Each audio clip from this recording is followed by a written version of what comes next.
15절 말씀입니다. 디도서 2장 11절에서 15절 말씀입니다. 다 같이 한 목소리로 같이 합독해서 읽겠습니다. 읽겠습니다. 시작.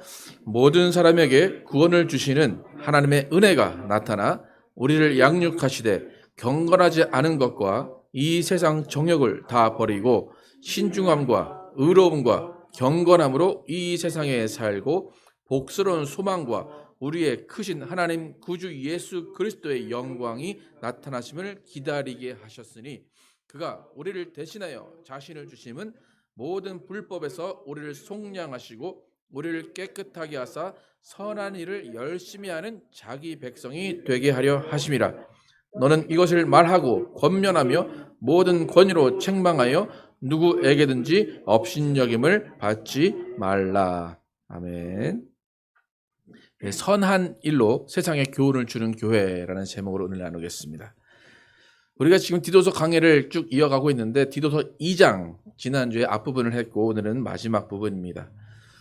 디도서 2장은 그리스도인들, 구원받은 그리스도인들의 삶의 방식에 대해서 다루고 있습니다. 지난주 앞부분에서는 연령별로도 성별로 어떠한 것이 선한 삶을 사는 것인가, 그 삶의 기준, 구체적인 방법들을 이야기해 주었습니다. 여기서 중요한 것은 뭐냐면 디도에게 편지를 하는 바울은 교회를 세웁니다. 감독을 세우고 장로를 세웁니다. 그런데 그들에게 교회 생활에 대해서 가르치는 것이 아닙니다. 교회에서 이렇게 해라, 교회에서 구역을 이렇게 꾸리고 교회에서 이런 일들을 하고 교회에서 이런 사람들을 섭렵해라 하는 것이 아닙니다. 지금 교회 생활이 아니라 바울은 세상에서 어떻게 살아가야 하는가를 디도에게 가르쳐주고 그것을 알려주라, 그렇게 이야기합니다. 구원받은 사람들이 교회에서 교회 조직을 세우는 그 일을 지금 하라고 하는데 바울이 말하는 내용은 그들의 삶의 방식, 세상에서 살아가는 삶의 방식의 변화에 초점을 맞추고 있습니다. 그러니까 세상의 삶의 방식, 그것이 교회를 세우는 일이다. 이것이 바울의 주장입니다. 여러분, 객관적으로 봐도 디도보다는 이 그레데에 사는 이 사람들이 더 연륜이 있고 세상적인 경험이 더 많습니다. 세상의 모든 풍파를 다 겪었기 때문에 디도보다 오히려 삶의 지혜와 노하우가 충분할 겁니다. 그렇다면 오히려 세상에 사는 방식, 세상의 삶의 방식은 디도가 배워야 됩니다. 오히려 디도가 그들에게 물어보고 이건 어떻게 결정해야 될까요? 이건 어떻게 하는 것이 나을까요? 라고 디도가 그들에게 생활 방식, 세상에서의 생활 방식을 물어봐야 하는 것이 맞을 겁니다. 하지만 바울의 편지대로라면 그 반대입니다. 세상의 삶의 방식을 이미 알고 있고 노하우가 있고 그들의 많은 경험이 있음에도 불구하고 디도 네가 가르치라 그럽니다.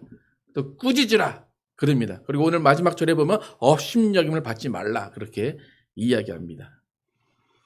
그러니까 아직 인생을 많이 살지 않은 디도, 늙어보지 않은 디도가 지금 연륜이 많은 사람들을 가르치는데 그것을 생활 방식을 가르쳐야 됩니다. 만약에 이 바울의 편지를 디도가 아닌 다른 사람이 먼저 받고 뜯어서 딱 읽었다. 그레데 사람 중에 어느 장로가 이걸 읽었다. 그러면 바울과 디도를 되게 오해했을 겁니다. 이런 버르장머리 없는 사람들이라고 이야기했을지도 모릅니다. 하지만 바울이 볼 때는 지극히 정상적인 내용입니다. 반드시 디도가 이루어내야 하는 일들입니다.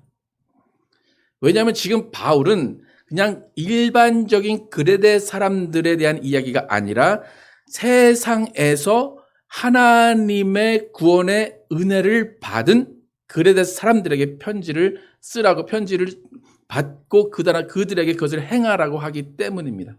그러니까 그레데 일반 사람들이 아니라 그레데 사람들 중에 하나님의 은혜, 하나님의 구원의 은혜를 받은 사람들에게 네가 생활 방식을 가르치라 그렇게 편지를 하고 있습니다. 그러니까 구원을 주시는 하나님의 은혜, 그 은혜를 받은 사람들, 그 은혜를 받은 사람들은 교육을 받습니다. 가르침을 받습니다. 한국어 성경에는 지금 어떻게 나오면 양육이라는 표현을 쓰죠. 양육하신다. 근데 NIV 성경에는 그 양육을 teach 라고 나옵니다. 2장 1절에서 바울이 디도에게 너는 뭐 하라고 얘기했습니까? 너는 teach하라, 가르치라. 그런데 오늘 본문에서 12절에 보면 누가 양육한다고 써 있습니까? 11절에 뭐라고 써 있습니까? 11절을 다시 한번 읽어볼까요? 시작. 모든 사람에게 구원을 주시는 하나님의 은혜가 나타나. 모든 사람에게 구원을 주시는 하나님의 은혜가 나타났대요. 그 다음에 12절에 우리를 양육하시되. 은혜가 나타났어요. 여러분이 구원의 은혜를 받았어요. 그러면 누가 여러분을 양육한다는 겁니까? 구원의 은혜가 양육한다는 겁니다. 구원받은 자들은 이런 티칭을 받아야 된다. 이런 교육을 받아야 된다는 것이 바울의 주장입니다. 그러니까 구원을 주시는 하나님의 은혜가 우리를 티치한다. 그러니까 우리가 줄여서 말하면 구원의 은혜를 받은 자들은 누구로부터 양육을 받고 누구로부터 교육을 받습니까? 구원을 주시는 은혜로부터 그 티칭을 받고 가르침을 받습니다. 이 가르침의 내용, 구원의 은혜가 우리를 가르치는데 그 가르침의 내용은 무엇이냐면 무엇을 버려야 되는가, 무엇을 가져야 되는가요. 되게 단순합니다.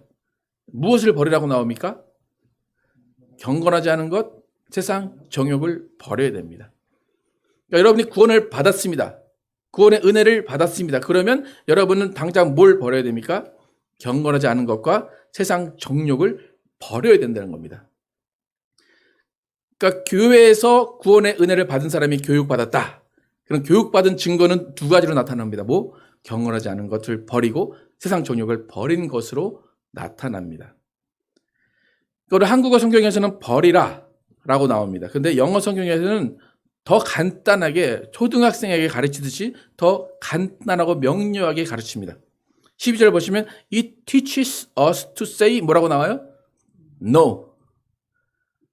세상 정욕, 세상의 욕심이 여러분을 유혹합니다. 그럼 여러분은 뭐라고 말해야 돼요? No. 그죠? 되게 간단하죠? 타협하라고 말합니까? 아니면 핑계를 대라고 말합니까? 그냥 경건하지 못한 것이 여러분에게 다가와요. 그럼 여러분 뭐라고 해야 돼요? No. 세상 정욕, 세상의 어떤 욕심, 또 어떤 쾌락 같은 거, 세상의 음란함이 여러분을 다가와요. 그럼 여러분 뭐라고 해야 돼요? No. 간단하죠, 그죠? 다른 게 없어요, 그냥. 다시 한번 뭐라고요? 다시 한번 뭐라고요? 노가 안 나옵니까? 세상에 경건하지 못한 것이 여러분을 다가오면 No. 세상의 정욕, 욕심, 쾌락, 음란한 것에 다가오면 여러분은 No 하시는 게 여러분이 교회에서 하나님의 은혜, 구원의 은혜를 받은 사람의 태도입니다. 여러분 초등학생에게 엄마 아빠가 계속해서 학교 가면 이야기합니다. 학교 갈 때 이야기합니다. 오늘 학교 끝나면 어떤 아저씨가 만약에 와서 놀이터 가자 그러고 엄마 이름 대고 아빠 이름 대고 내가 너 데려다 줄게 하면은 절대 따라가지 마. 그렇게 이야기합니다. 안 돼요, 아저씨. 엄마가 아저씨 따라가지 말라고 했어요. 근데 여러분 아이들 잘 지킵니까? 아니면 어떻습니까? 드라마나 영화에서 보면 그냥 분명히 교육을 받았는데 어떤 아저씨가 와가지고 너 누구 아들이지? 누구 딸이지? 엄마가 너 데리러 오래. 그러면 아이가 그냥 깜빡 속고 가는 아이들이 많습니다. 여러분이 구원을 받았다면, 구원의 은혜를 받았다면 여러분은 세상의 정욕과 경건하지 않은 것에 대해서 반드시 노를 해야 됩니다. 여러분 어떻습니까? 여러분 구원의 은혜 받은 분들이라고 제가 생각이 드는데 여러분 경건하지 않은 것, 세상의 정욕에 대해서 NO라고 단호히 말씀하고 계십니까? 어떻습니까? 분명히 우리는 NO 하라고 배웠고 안 돼요 라고 하라고 배웠습니다. 그런데 우리가 흔히 말하는 안 돼요 그렇게 안 된다고 처음엔 얘기합니다. 그러나 안 돼요 그렇게 하고 있지는 않은가 다시 한번 돌아보시기 바랍니다. 여러분 교회는 구원받은 자들이 모인 곳입니다. 그래서 구원의 은혜를 받은 자들이 모인 곳입니다. 구원의 은혜를 받은 자들을 양육하는 것이 교회입니다. 그래서 그 사람들은 반드시 세상의 것들을 버리라는 겁니다. 노 하라는 겁니다. 만약에 우리가 노를 하지 못한다면 교육에 실패한 겁니다. 구원의 은혜가 우리를 가르치지 못한 겁니다. 반드시 우리에게 가르쳤음에도 불구하고 우리는 그 말을 듣지 않고 있는 겁니다. 그러니까 여러분 유치원을 다니면 졸업장을 주고 초등학교를 다니면 졸업장을 줍니다. 교육을 마친 사람에게 졸업장을 주는데 여러분 은혜로부터 교육을 받은 여러분이라면 여러분은 그 졸업장을 가지고 계셔야 됩니다. 그러니까 많은 사람들이 졸업하지도 못했는데 구원의 은혜가 가르치는 그 교육을 수료하지도 못했는데 그냥 경건한 척 하면서 앉아 있는 분들이 많이 있을 수도 있다는 겁니다. 여러분 우리는 은혜, 구원의 은혜가 가르치는 학교에 가서 교육을 받아야 됩니다. 또 그 과정을 이수하고 교육 받은 대로 실천하며 살아가야 됩니다. 그래서 우리가 이렇게 교육을 받은 구원의 은혜로부터 교육을 받은 사람들이 노를 해야 되는 것이 두 가지였다면 이제는 노하면서 그 다음에 지키고 따라야 하는 세 가지 삶의 방식이 있습니다. 뭡니까? 세 가지가 지켜야 하는 삶의 방식 세 가지. 신중함, 의로움, 경건함입니다. 모든 일에 신중해야 됩니다. 모든 일에 의로워야 됩니다. 모든 일에 경건해야 됩니다. 그러니까 확실하게 버릴 건 버리고 취할 건 취하는 것이 은혜, 구원의 은혜로부터 받는 교육입니다. 이렇게 신중함, 의로움, 경건함을 가지는데 이 세 가지를 가지고 어디에서 살라고 12절 마지막에 나옵니까? 세상에 살라고 나옵니다. 여러분 구원받은 자들이 이 땅에서 살아가는데 신중하고 의롭고 경건한 것을 교회에서 하는 사람들은 꽤 됩니다. 그죠?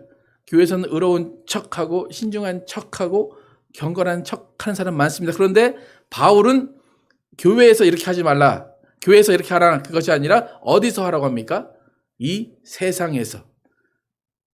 그러니까 이 세상이라는 말이 이제 영어 성경으로 보면 이 세대라는 말이 되는데 그냥 내가 옛날에 경건했어, 내가 옛날에 의로웠어, 내가 옛날에 하나님을 잘 섬겨서 그것이 아니라 이 세대에, 지금 세대에, 이 세대의 경건함과 의로움과 모든 것들을 보여주라는 겁니다.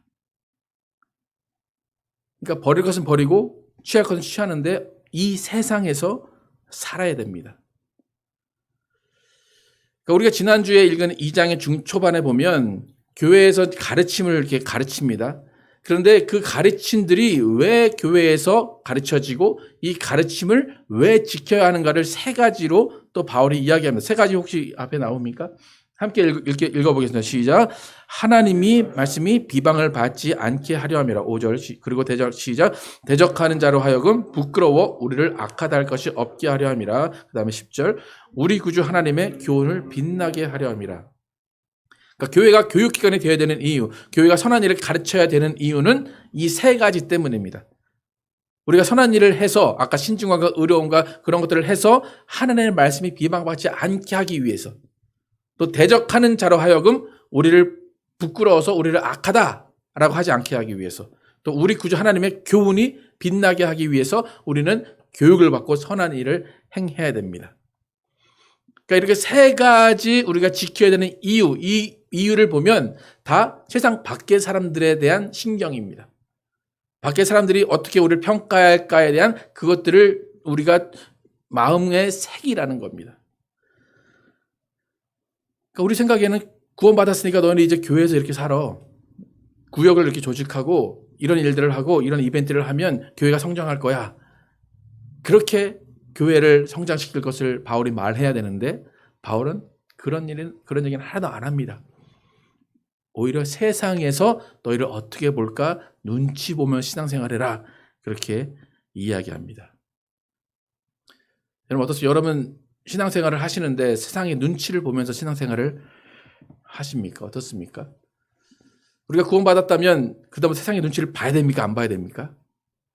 어떻습니까? 여러분 딱 구원받아서 예수님을 믿는 기쁨이 있습니다. 그러면 나가서 우리는 전하라 교육을 받습니다. 그럼 나가서 지하철에 나가서 어디에 나가서 예수 천당 불신 지옥을 들고 나가는 게 믿음이죠. 그죠? 당연히 그렇게 해야 되죠. 그죠? 남이 뭐라고 하든 남이 비난을 하든 나는 예수님을 믿는 기쁨이 있기 때문에 그렇게 해야 되는 것이 맞죠. 그죠? 그렇습니까? 어떻습니까, 여러분? 그렇게 내가 담대하게 나가서 외쳐야 성령이 역사하지 않겠습니까? 세상 눈치를 보지 않고 내 신앙과 내 믿음을 드러내는 것이 맞다라고 우리는 생각을 하지만 바울은 지금 그렇게 이야기하지 않습니다. 그러니까 눈치를 본다는 표현이 적절하지 않을 수도 있지만 뭐 위축이 되거나 뭐 잘못된 사람처럼 뒤로 빠져 있으라 그것이 아니라 하나님의 구원의 은혜를 받은 자들이라면 교육받은 자처럼 교육받은 것을 드러내라는 겁니다.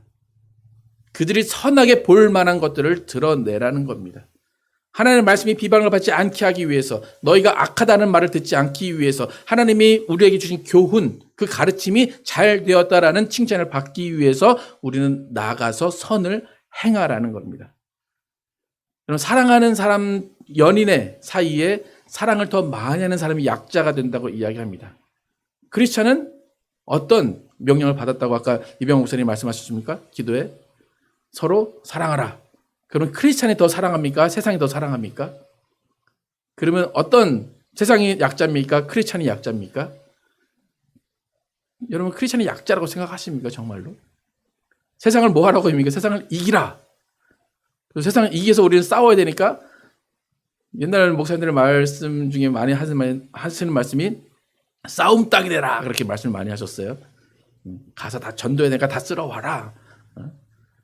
근데 지금 바울이 그렇게 이야기하고 있느냐라는 겁니다. 여러분 세상은 성경을 보지 않습니다.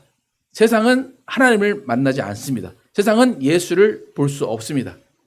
그런데 세상은 하나님을 만나고 싶고 예수를 만나고 싶어 합니다. 그러면 그들이 세상이 예수를 만나고 성경을 읽는 방법은 뭐가 될까요? 그들은 우리를 볼 때 성경을 봅니다. 우리는 성경을 펼 때 예수를 만나지만 세상 사람들은 우리를 볼 때 예수를 만납니다. 저번에 찬양했던 그 너희 안에 예수를 보게 하라 라는 찬양처럼 세상은 예수를 여러분을 통해 봅니다. 세상은 성경을 여러분을 통해서 읽습니다. 그러면서 그들이 우리에게 하는 말이 뭡니까? 너 왜 그렇게 행동해? 너 교회에서 그렇게 배웠어? 이렇게 얘기합니다. 여러분 어떻습니까? 교회에서 뭘 배워서 그렇게 행동하시고 뭘 배워서 세상 사람들에게 보여줍니까? 신기한 게 뭐냐면 세상 사람들은 교회에서 우리가 뭘 배우는지를 알아요. 그걸 안 배웠다라고 생각을 해요. 근데 너희는 왜 교회에 가서 그거 배웠냐? 라고 오히려 의아해하면서 우리에게 이야기를 합니다. 세상도 교회에는 무엇을 배우는 것으로 이해를 합니다.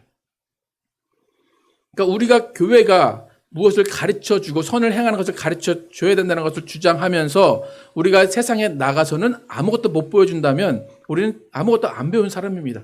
구원의 은혜를 통해서 우리는 오늘 반드시 티치를 받아야 된다고 이야기합니다. 여러분 과연 무엇을 배우고 있느냐는 겁니다. 오늘 읽은 본문에서 우리가 정리할 수 있는 것은 우리의 인생의 목표는 세 가지라는 겁니다. 같이 한번 읽어보겠습니다. 첫 번째 인생의 목표는 뭡니까? 구원을 주시는 하나님의 은혜를 받는 겁니다. 여러분 이 목표 이루셨습니까? 여러분 구원 은혜 받으셨습니까? 그럼 두 번째 목표는 뭡니까? 그 은혜로 양육을 받는 겁니다. 계속 교육을 받는 겁니다. 사실 이건 끝나지 않는 교육일 수도 있습니다. 세 번째 목표는 뭡니까? 시작. 양육받은 대로 살면서 예수 그리스도의 소망과 영광을 기다리는 것입니다. 이게 지금 바울이 말한 세 가지 우리 인생의 목표입니다. 그러니까 우리 인생의 최종 목적은 예수님이 우리에게 오셔서 구원의 은혜를 주셔서 그 구원의 은혜로 양육을 받고 그 양육받은 자로서 살면서 예수 그리스도의 소망과 예수 그리스도의 영광을 기다리는 겁니다. 여러분 지금 한국교회 뉴스를 몇몇 보면 예배를 드리지 못하는 교회들이 많습니다. 그러면 그를 탄압이라고 표현을 하는 사람들이 많이 있더라고요. 그러면 그래서 부산의 어떤 교회는 함께 모여서 규탄 집회를 한다 그렇게 이야기를 합니다.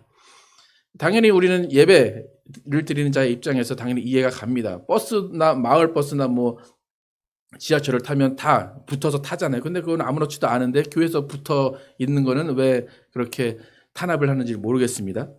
근데 사실 여러분 교회가 편하게 신앙생활을 하는 것이 좋을까요? 아니면 이렇게 탄압 속에 신앙생활을 하는 것이 좋을까요? 그럼 어떤 게 맞다고 생각하십니까? 우리는 편하게 생활하면 좋죠. 그것이 하나님의 은혜라고 생각을 하죠. 그런데 기독교의 역사는 편한 역사가 아닙니다. 기독교 역사는 탄압의 역사입니다. 여러분 기독교가 편안하게 됐다면 예수님은 죽을 수가 없었습니다. 기독교가 편안히 갔다면 기독교가 이렇게 발전하지 않았을 겁니다. 기독교가 가장 타락했을 때는 기독교가 국교화되고 왕이 기독교를 믿고 편안하게 생활하게 했을 때입니다. 오히려 탄압이라고 느끼면 그걸 감사라고 생각하고 그때 우리가 해야 될 일은 무엇인가를 보여줘야 됩니다. 아, 너희가 그렇게 탄압을 해? 예배를 못 드리게 해? 그러면 우린 더 선하게 살 거야. 우린 더 착한 일을 할 거야. 우린 더 너희들에게 보여줄 것을 더 신경 쓸 거야 라는 그런 생활 방식으로 살아가야 된다는 것이 오늘 바울의 기도서를 통한 교훈입니다. 여러분, 제가 극단적인 예를 하나 들겠습니다. 여러분, 예수님이 초라하게 죽으셨습니다. 그리고 화려하게 부활하셨습니다. 여러분, 우리는 뭘 닮아야 될까요? 좀 너무 극단적이긴 한데, 우리의 죽음, 예수님의 죽으심을 닮아야 될까요? 예수님의 부활을 닮아야 될까요? 우리는 예수님의 죽으심을 닮아야 되는 거예요. 초라한 죽음을 닮아야 돼요. 그래야 뭐합니까? 그래야 부활하는 거예요. 근데 우리는 승리만 외쳐요. 승리하리라, 승리하리라 외치는데 승리는 어떻게 해야 승리합니까? 죽어야 승리한다는 겁니다. 근데 교회가 계속 승리만 외치니까 어떻게 죽는 거를 잘 모르는 수가 있다는 겁니다. 예수를 닮자라는 것은 예수님의 초라함을 담는 겁니다. 예수님의 죽음의 길, 십자가의 길을 담는 겁니다. 죽는 것이 살리는 것을 믿는 믿음입니다. 그래서 기독교는 오히려 탄압 가운데 성장하는 것입니다. 탄압 가운데 더 기도하게 되고 탄압 가운데 더 하나님 앞에 무릎 꿇고 선을 행하는 것이 기독교입니다. 이런 어려운 가운데도 우리가 세상을 품어주고 세상에 가서 선한 일을 하는 것을 보여준다면 그것은 세상에 교훈을 주는 겁니다. 너희도 이렇게 살아라. 너희도 이렇게 사는 것이 하나님이 원하시는 것이다 라고 교훈을 주는 겁니다. 이런 구원의 은혜는 우리에게 분명히 무언가를 가르쳐 줬습니다. 선을 행하라 가르쳐 줬습니다. 서로 사랑하라 가르쳐 줬습니다. 그런데 우리는 그 가르침에 부응하고 있는가, 가르침대로 살고 있는가 생각을 해봐야 됩니다. 그럼 교회가 해야 될 일은 뭡니까? 세상에 교훈을 줘야 됩니다. 여러분의 삶의 목적은 뭡니까? 세상에 교훈을 줘야 됩니다. 부모의 삶의 목적은 뭡니까? 아이들에게 교훈을 줘야 됩니다. 교회가 세상에 교훈을 주지 못하면 그 다음 세대는 교회에 들어올 이유가 없습니다. 그럼 잘 생각해 보십시오. 요즘에 크리스찬들, 요즘에 교회들 세상의 눈치를 보며 세상에 교훈을 주려고 하는지 아니면 우리 교회 교인 수 줄어들까 봐 그것만 걱정하고 있는지 다시 한번 잘 생각해 보시기 바랍니다. 교회가 이루어야 될 한 가지 목표, 선을 행하면서 세상에 교훈을 주는 것입니다. 마태복음 5장 38절에서 42절 함께 읽어보겠습니다. 시작. 또 눈은 눈으로 이는 이로 갚으라 하였다는 것을 너희가 들었으나 나는 너희에게 이르노니 악한 자를 대적하지 말라. 누구든지 내 오른편 뺨을 치거든 왼편도 돌려대며 또 너를 고발하여 속을 가지고 하는 자에는 가지게 하며 또 누구든지 너로 억지로 오래를 가게 하거든 그 사람과 심리를 동행하고 내게 구하는 자에게 주며 내게 꾸고자 하는 자에게 거절하지 말라.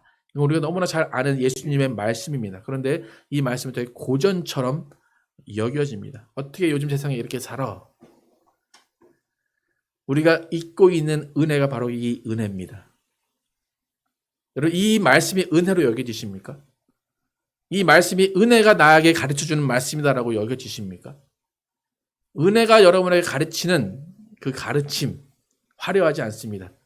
죽으라는 것이고 손해보라는 것이고 내게 구하는 자에게 주며 내게 꾸고자 하는 자에게 거절하지 말라. 이것이 은혜가 우리에게 가르쳐 주는 겁니다. 이것은 기독교적 생활관입니다. 세상이 볼 땐 어리석은 생활관입니다. 여러분 마태복음 5장 맨 마지막 절에 어떻게 무슨 말씀이 나오는지 아십니까? 너희가 하나님이 온전하신 것처럼 온전하라. 그러면 이 앞에 있는 말씀을 정리해보면 어떻게 하면 하나님이 온전한 것처럼 우리가 온전해진다는 얘기입니까? 이 말씀을 지키는 겁니다. 승리하고 그들과 싸워 이기는 그것이 아니라 오히려 양보하고 오히려 지는 것이 하나님의 온전하신 것이 온전해진다는 결론을 예수님이 말씀하신 겁니다. 이런 하나님의 교훈이 교회를 통해서 드러나야 됩니다. 이런 일들이 교회에서 일어나고 있다는 것을 세상이 알아야 교회는 세상에 교훈을 주는 곳이 됩니다. 여러분 잘 생각해 보시기 바랍니다. 지금 세상의 교회들 교훈을 주고 있는 것 같습니까?